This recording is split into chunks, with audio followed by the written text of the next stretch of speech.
Exciting news, we have got builders coming on Thursday to start the kitchen renovations.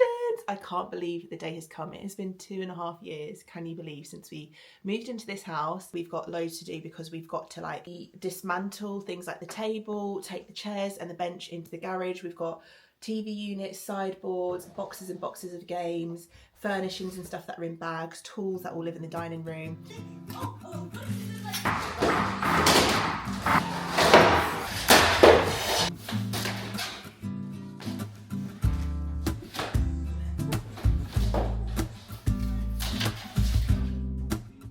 So we've taken up loads of the floor in the dining room area, the kitchen, and we've just been around and had a little thought about where we're going to put things like radiators and sockets. It was a really good conversation. I feel much more clearer about it, and now I can draw out a really good plan. But the next stage is taking out this from underneath the stairs. We've had a couple of people come out and they said that this wall is not supporting, the stairs hang off the hangers and it's supported up on the first floor and stuff like that. So we should be able to just knock this out and open up this space, which is really exciting.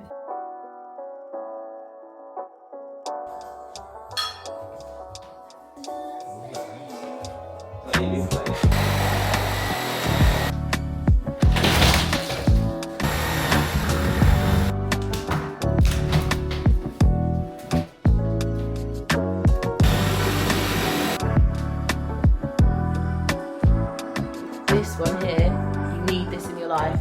Best tool ever. This feels so open. Something about having this skinny little narrow bit to get into the kitchen just wasn't quite right, but this is now open. This is going to get blocked off and we're going to have a big wide door on the right hand side.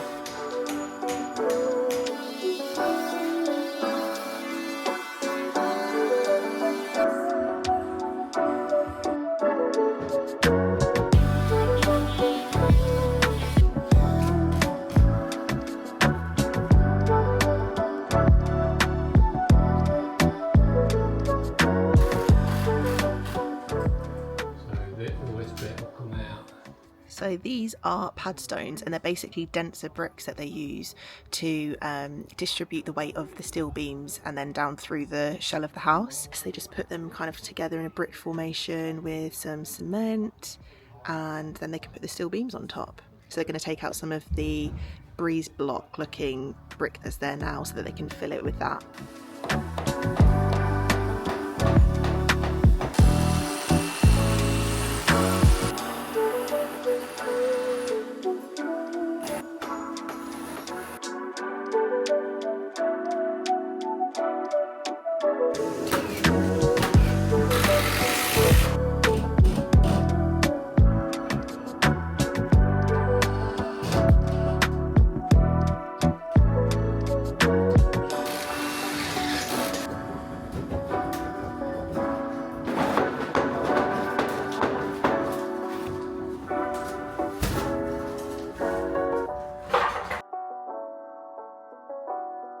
So this is how we're looking in the living room. It feels so cozy. I'm already really excited to get this decorated and just get it feeling like the coziest little snug living room ever. So this space here, because of where our sofa usually sits, you can see it's kind of sat forward a bit at the minute. Usually the back of it kind of is in line with that wall anyway, so it hasn't really been a big change. We're going to be taking the fireplace out and we're going to get that blocked up, kind of make the TV a more central point of the entertainment side of the wall. So guys, end of day one, this is how we are looking. How amazing is that? It already feels so open and spacious. We still have this wall to come down. This is going to come down tomorrow. They're going to put the steel beam in for this area here on top of the pad stones. They still need to knock out this part, this section similar to this side, and then they put pad stones, which is a number of these that sit on top of each other. They'll put the steel in, which you can see here on the floor, and then that will then hold the structure of all the wood beams that you see, well, the joists that you see going across the top. Then they'll take the acros, they're these like jack pole things, and they'll put another one of them in to secure this side of the room, and then they'll take out this wall, and then this wall is the one that goes into the kitchen. Yeah, all very, very exciting.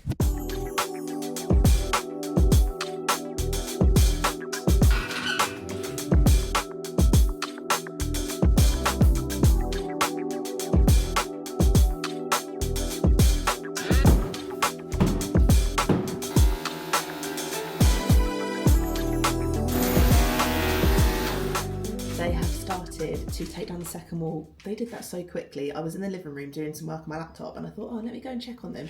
I came round the back garden, looked through the kitchen window, and you can see all the way through. It looks insane. It looks so good from the kitchen. This way you might not be able to see it as much. In fact, I'm going to take you, let's face it. I'm trying not to get in their way because I'm being so annoying and I definitely don't have like safety equipment on, but just wanted to show you how it's looking. Look at that. It looks so good. And it goes all the way down there as well. There's Rob.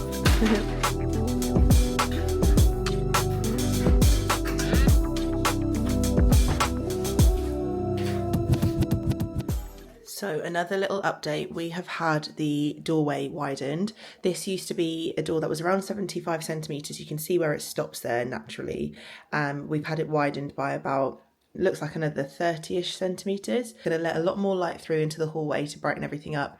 Also, it's a bit more of a like statement door because this area now is going to be the main star of the show of the house, the main room really. This is going to be blocked up. We're going to have some coats hanging, some storage for shoes. It's going to be like a little under the stairs cloakroom.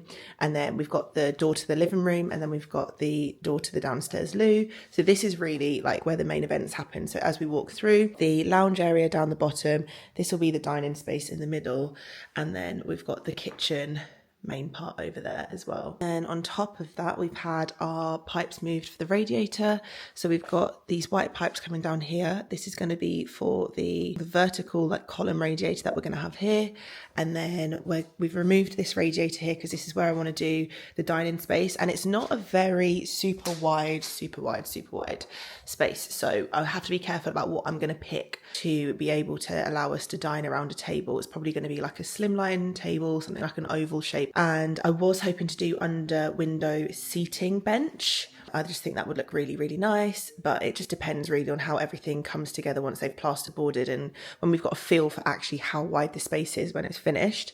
We're going to be having this radiator removed. This is coming off today. And then all of the cupboards and the appliances like the fridge are going to run all the way up until that wall. The heat for the kitchen is mainly going to come from this radiator, and we've got one in the utility room as well. And then we've removed this one. We're going to have one on this wall here so you can kind of see the white pipes just there. That's going to bring us a radiator so that this end of the room is heated up. You won't be able to see anymore, but there used to be a radiator behind here. That's now gone. That's being moved there. But yeah, I think it looks amazing so far. I love the fact that it's so bright, like you can see through all the windows, all of that lovely natural light comes through. For now, I mean, the garden needs a lot of a tidy up, but it'll be nice to look out into the garden once we've got that all kind of tidied up and looking exactly how we want it to look over the next year or so as well. But that's a project for next year, I think. We've got no money left, so. Oh, good morning, guys. Hello. It's a new day. Today we are going to be removing all of these kitchen tiles. We've got the electrician coming at about noon. It is currently nearly 10 a.m. and I think I can get them all down within the hour, 2 hours. But he needs them all removed because he's going to be rewiring some stuff and putting new sockets in places, which I'm very, very, very excited about because we just do not have a lot of sockets in this house. It was built in the late 80s and there's pretty much like 1 or 2 per room, and they're all like singles. So yeah, we're going to be getting some of those changed and done. But yeah, so something that I wanted to talk to you about, because this is something that really put me off doing any work as soon as we moved in. If we're being honest, we probably should have started this work as soon as we moved in. It's very messy, it's a very long process, and actually it's like the main part of the house that we would have been able to enjoy for the last couple of years, but we did have to save money and, you know, all of that stuff. One of the main reasons why we haven't done anything is because I just didn't know what to do. I didn't know the process. It's quite intimidating if you've never done house renovation. As much as I am an avid Googler and I will research everything to the death, I found it very confusing and very contradicting online about how do you start a reno. Obviously, every process is different. So if you're doing an extension, a garage conversion, something to do with your loft and your roof versus what we're doing, which is knocking through walls, it's all going to be very different. I will give my experience from my point of view. If you know that you want to make changes to something, and it's something that's going to remove load-bearing walls, supporting walls that will require steel, some sort of beam put in, you will require structural drawings. These are drawings and calculations made up by a structural engineer who has gone to university and has done all of this stuff and knows what needs to be put in to make sure that the house is supported. That is one thing that you will need to get done. Something else that you might need to get done is something called either full plans or building notice. You might even need like planning permission for certain things, but for internal stuff to houses, you usually don't need that. Full plans is basically when you are making quite a large change to something that might require the local authority, who is usually like your local government body, and they've got a department who look and do inspections and make sure everything's going to be okay at the houses. You will send them your structural drawings. They will make sure that they're happy with all the materials being used, the way that it's been done, the calculations, and they will give you the green light to go ahead and do what you need to do. And then you can do your process. They'll come out and they'll inspect during certain parts that they feel comfortable inspecting at, that they want to see, and then essentially you can complete the job. That process is a bit longer. I think it usually takes anywhere between like 2 to 8 weeks, depending on what local county you're in and all of that stuff. From what I saw on my website, it said it could take up to 8 weeks to get things signed off and drawn up, which is a long time. Second option is to get building notice. Now, building notice is a much quicker thing, but it doesn't go into as much detail as full plans. So if you're doing a big change, I don't think building notice will usually suffice, but for something like what we did here, which is usually counted as like a regularly small change, we could have gone with building notice. Building notice is when, again, you let them know what you're going to do, so you just detail it. You don't necessarily need structural plans to tell them and inform the local authority, and they will give you like the green light to go ahead, and you can start commencing work shortly afterwards, like a couple of days later. Then you do the work again. Before it gets boarded up, they want to see what work you've done. They want to make sure that the steel beams and stuff are sat on the right pad stones and the foundations are correct and the electrics and everything has been done correctly. Also, if you're doing anything that changes the structure of an exit point, so for like fire regulations, you're opening up the staircase to the kitchen, which is obviously a more flammable area in the house, then they need to see those drawings. They would want to make sure everything's signed off and stuff like that as well. So there are actually quite a lot of times you do need to let them know. There are also quite a lot of times that you do not need to let them know. And the final thing that you can do is, if you've done the work, if you've commenced the work and you haven't actually let them know, then you can do something called regularisation, which is when they will come out and they will look at the work when it's done, and they will either want to open up what you've done and have a look to make sure that everything's been done properly, or they will look at your pictures and your drawings, if you've taken pictures along the way. If you followed the drawings, the structural plans to a T, then it should be fine, and they'll sign it off that way. I'm currently sat where we're going to have the new peninsula island, so I'll probably sit up here quite a lot from time to time. I'm so excited. One thing that I do need to figure out, and I might have messed up here, the doorway used to be as wide as where the laminate goes to. We've added maybe an extra 25 to 30 centimetres on, so it's gone from about 78, I think the doors are normally, to about 110. Now the thing is, I didn't find a door before I decided to open it all up. So what I'm trying to do now is retrospectively find a door. I don't know what went through my brain. I don't know why I just thought you could get doors in every single size. And of course you can get bespoke doors. And I have found somewhere that will do bespoke doors, but they're obviously more expensive. But I'm looking for a door that's going to have lovely glass pane, either one solid glass pane that slides, or two smaller ones that open out backwards. Two small panes that allow all of the light to continue through to the hallway, because we used to have a solid door here before and the hallway was always so terribly dark and I hated it. So we need to be able to let that light through like that. So I need to find one of those. I was considering getting bifold doors. I don't mind this door in the end. Do you know what? Bifold door probably, yeah, would look better, would look nicer. However, I just don't think that we really need to make that change. It's going to be like another few £1,000s.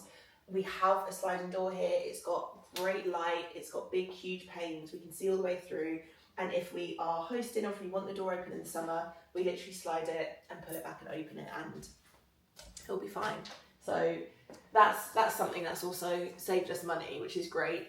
But yeah, that's that. Something that we need to get done today is taking all of these tiles off of the wall.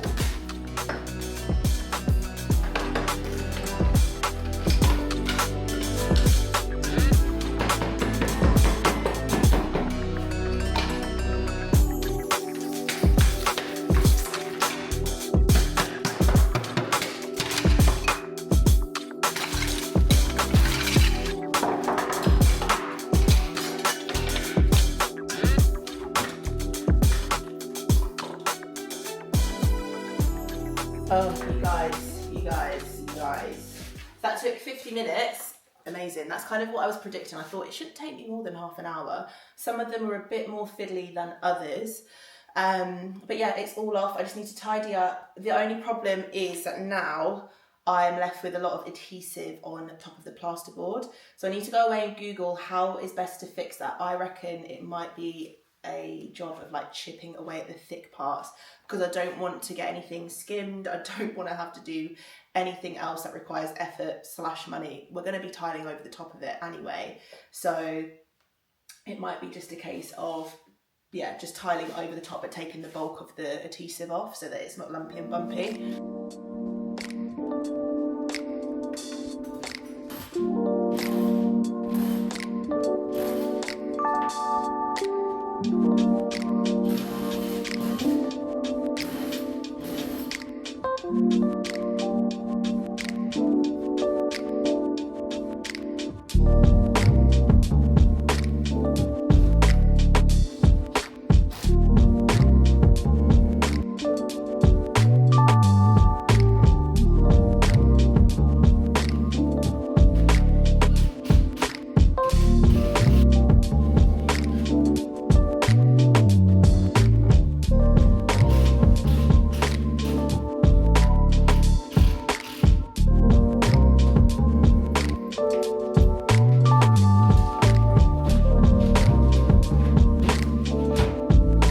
So the builders are back in today and they have started to plasterboard all of the exposed areas.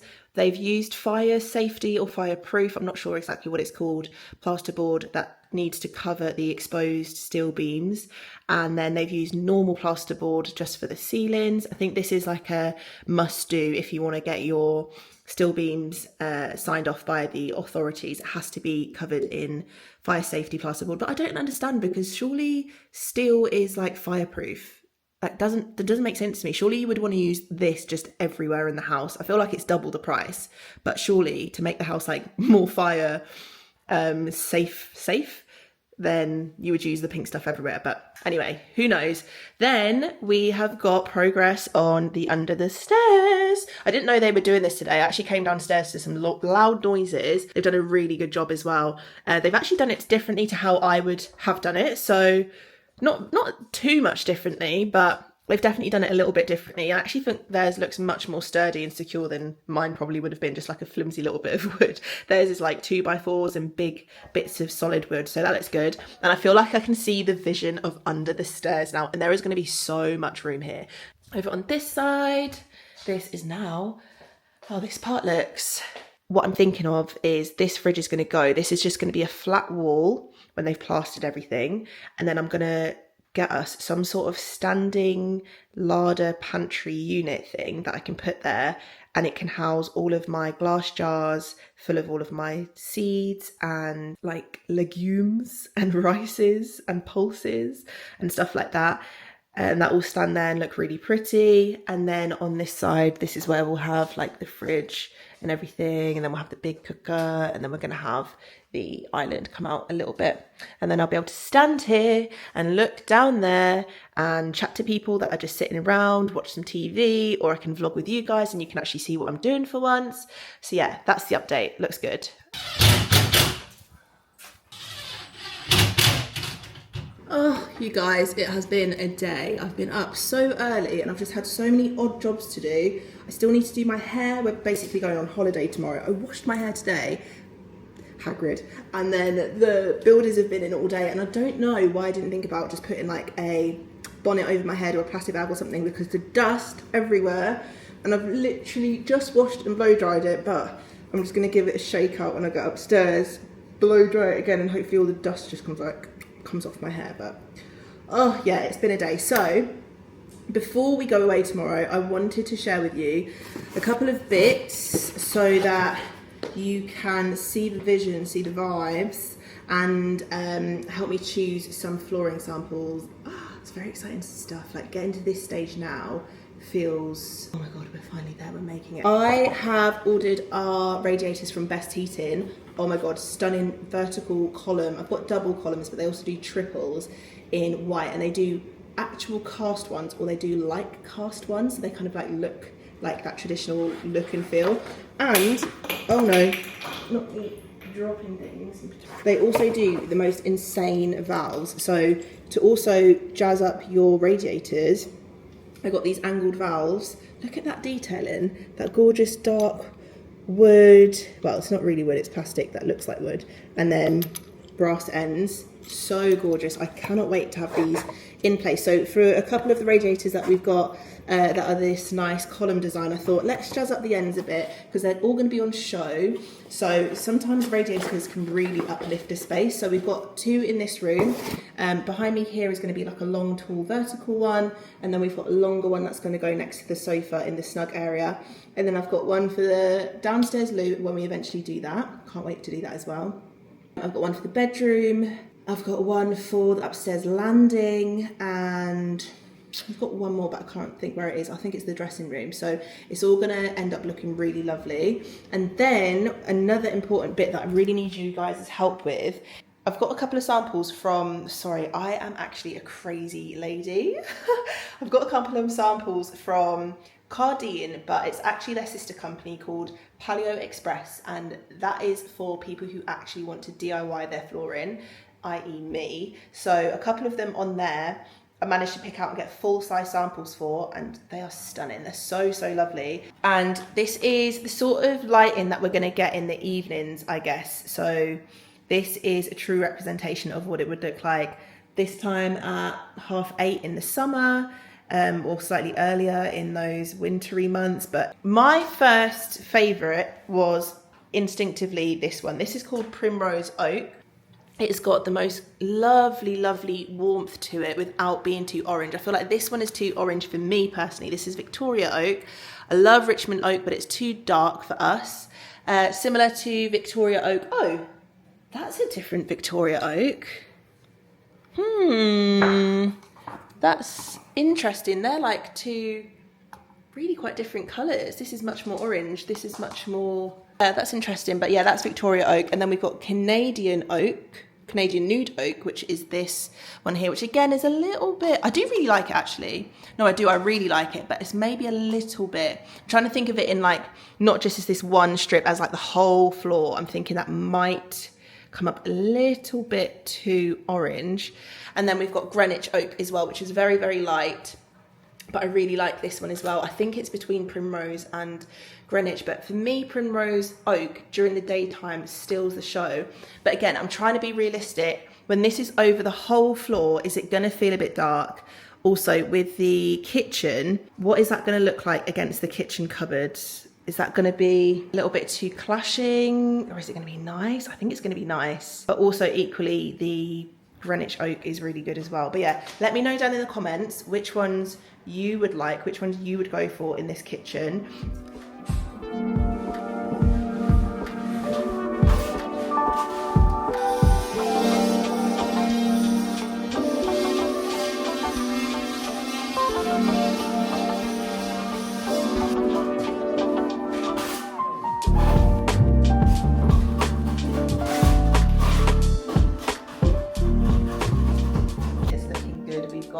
Most of the walls patched up, still beams, everything's covered, and we also have work progressing into the kitchen. So I have taken off the tiles in here, and then we had the electrician come and he made some holes because we needed to reroute some electrics for like the new setup of the kitchen. So like the hood's going to be in a different place. We needed more plugs because we just didn't have enough plugs in the kitchen beforehand. We're going to have a bigger cooker, fridge is going somewhere else, all of those things, but it ends up with lots of patchwork. So they filled it, and then because I've taken these tiles off, they've started to take off the adhesive that was left behind. It was really thick. The people that put the tiles on before, it definitely was a bit of a DIY job, and it looked fine looking at it from the, like just looking at it how it was, but when we took off the adhesive, it's really thick. Actually, I'll show you, it's still on the windowsill. So you can kind of see just how thick this adhesive is on here. It's very like, it's just unnecessary, so that all needs to be chipped away. They're chipping away at that, and they're going to sand it all tomorrow. I feel like it's going to be so dusty, but they said they've got a hoover attachment, so there's going to be zero dust, so we'll see how that goes. I probably should take my blind down actually, because that's going to get a bit messed up. I might try and take that down today. But yeah, it's going really well. I'm starting to see what the shell is going to look like. So they're going to finish plastering tomorrow, which is a Friday, and then they're going to let it dry over the weekend, and then Monday it's going to be mist coating, and they just still need to finish the floor a little bit. There's a bit of a monstrosity going on with the floor. So where the old wall used to be between that used to be the dining room, and this is the kitchen, and then there was the dining room that went into the lounge with the 2 double doors, and then there's some holes on that side as well where the other brick walls used to be. It's obviously left a hole in the ground. So what they need to do is level this out, because we need to be able to put our flooring down. Now they've used a spirit level on the dining room into the living room, and they said that's really flat actually, it's a good surface. But into the kitchen there's a bit of a drop, because these were 2 separate rooms. Obviously they tried to level them as best they could, but they're not going to be perfect. But now that we've kind of removed that wall, it's really obvious that there's a bit of a jump from there down to here. So they're going to have to chip away at all of this and then refill it and just try to level it off. I don't want to have to screed or level, whatever it is, the entire place, because this is massive. So if we can try to just level it enough just so that we can put our LVT down, that would be great. And we have actually decided on the LVT that we want. There were so many choices, but in the end we're actually going to go for this one, and this is Canadian Nude Oak. The other ones that I really like the look of, I still love them, but I just feel like they might be a bit too dark when we put them on the entire floor, whereas this one feels like it'll reflect the light really nicely when the sun bounces in the darker winter months when we don't get a lot of sun on this side of the house past like 2 p.m. and it normally goes quite dingy and dark in here. It'll help to keep things bright. It matches with the furniture that we already have, furniture that I would probably buy in the future, and also I think it will go really well with any paint colours that we ever choose. So but yeah, that's what's happening at the minute. So hopefully within the next week, builders should be done and out of here. They were only meant to be here for 2 weeks. It's been about 2 months, but there has been a lot of interruptions in between things, but it's all good. I'm just happy to kind of see the end come into light now. Now the next thing to do is need to figure out the kitchen details. Been toying with what we're going to do with the kitchen for a while. For a little while I thought about perhaps upcycling the current kitchen that we have, but when we thought about it, getting a new worktop, all of the paint, all of the effort, new appliances, sinks, handles, everything, it was going to end up really pricey anyway. And it's not a bad kitchen at all, so I think that we'll be able to sell it on, which will be good because it'll be a bit of money for us to put towards a new kitchen. So I think we're going to end up going with a new kitchen, light coloured cabinets and marbly top. Just want everything to be bright and white in here. We don't get loads of sun, there's no skylights, there's no big huge windows on the other side of the room. We only have light from one side, which is the morning. So morning light will be lovely, but then in the afternoon it's kind of gone. So we need everything to keep bright in here. Yeah, all of these things, it's a work in progress, and also it's really teaching us a lot. Like I feel like through DIY through the years, I've learned so many skills, like with tools and like just learning like all tradey things along the way. But when it comes to like, and this is a really small project as well, but when it comes to like renovating and kind of like planning a project, it's really taught me a lot and taught me about like time management, and that nothing is going to happen on time. I promise you, like you can be so organized and things will happen and fall and fail that you're not prepared for, that you just can't help. So just to kind of relax a little bit, but it's taught me a lot, and I'm kind of like gearing up with ideas for like future homes and stuff like that. So yeah, it's good. But yeah, that's enough waffle from me. I'll catch up with you when we've got some more stuff to show. But yeah, good progress.